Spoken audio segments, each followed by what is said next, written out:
like to thank the organizers, Doc Ronald, for the recognition.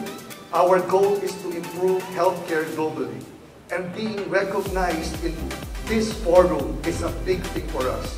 This means a lot for us. This will serve as an inspiration to continue to passionately help our Filipino nurses. And again, mabuhay po kayong lahat. Ako po ay totoong natutuwa at nagagalang sapagkat kasama ko po ang mga nurses na hindi lamang tumutulong sa bansang Pilipinas kung hindi sa buong mundo. Maraming salamat po.